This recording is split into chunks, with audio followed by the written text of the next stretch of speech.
Well, now look, there are many Australians out there battling in the wake of these floods. The Australian Defence Force, the Rural Fire Service and SAS volunteers have been working with military efficiency. The scene is dreadful. Flooded houses, mud up to your waist, animal carcasses, fridges, washing machines and bins in trees and caravans everywhere. Residents north of Kempsey had to leave their homes on Friday night after faecal matter was found in the flood waters. Some of these people in the Kempsey Shire could be out of their homes for up to 7 days. Think about it. People in the area say, you know, it's been flooded, you can just smell rotting vegetation. Many of these people are uninsured for flood because they couldn't fork out the premiums. Where do you start? The flood damage bill, they say, will reach billions, and thousands of people are at risk of disease and infection in New South Wales and Queensland. Unless you've been in it, you'd never know. As I said, layer after layer, the toxic sludge up over your knees. They say in New South Wales at least 55 houses have been destroyed, 100 rendered uninhabitable, and over 2,000 across Queensland and New South Wales have suffered water damage. In northern New South Wales at Moree, the town split in half on Thursday. 4,000 people evacuated.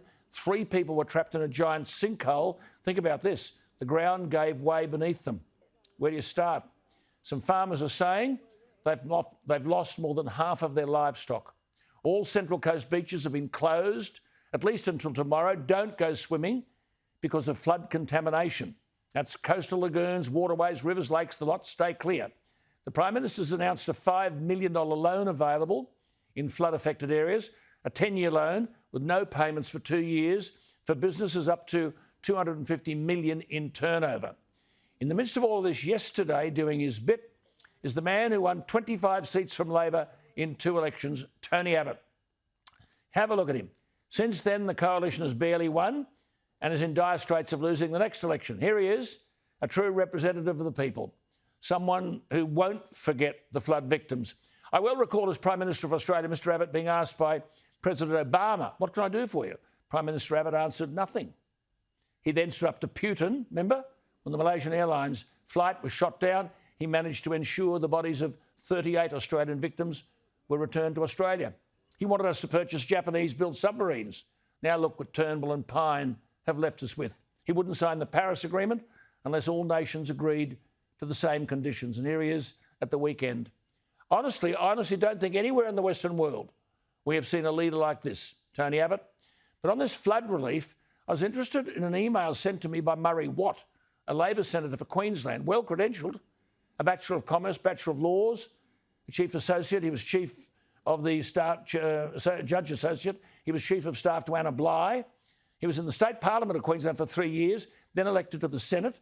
He's been a senator since 2016. Now, he's made the point to me that the federal government has had access to a $4 billion National Disaster Recovery and Mitigation Fund for 2 years, but they haven't spent a cent.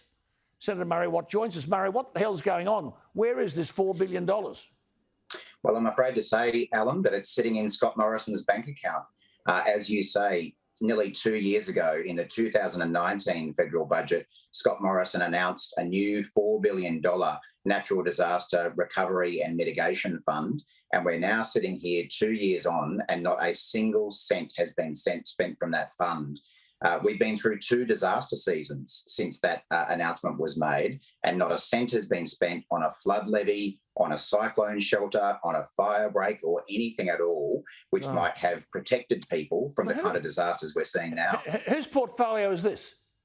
Well, this sits within David Littleproud's portfolio as the Minister for Emergency Management. Oh, God. So you're saying they've earned more in interest than they've spent on disaster recovery and preparation. What, $370 million in interest?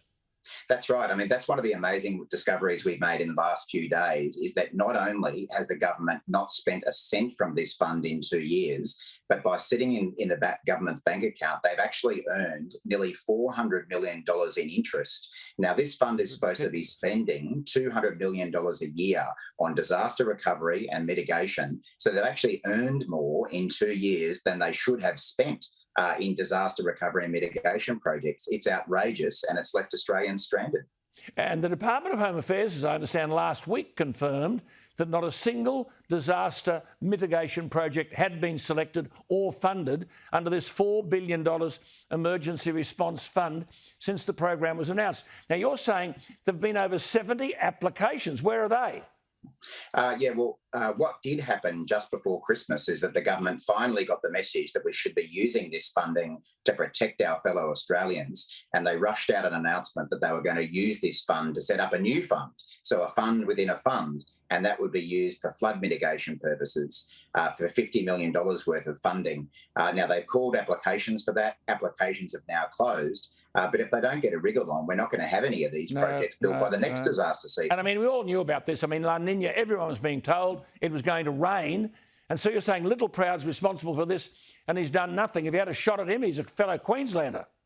Well, we've had many shots at him about this particular issue. I will say that there have been other things that we've dealt with pretty cooperatively, and he's been trying to help with individual cases. But he and the Prime Minister have got no excuse whatsoever for why they haven't used this $4 billion fund. Right. Well, we'll see if we can get hold of him and let him get up here and answer one or two questions. Thank you for your time, Murray Watt.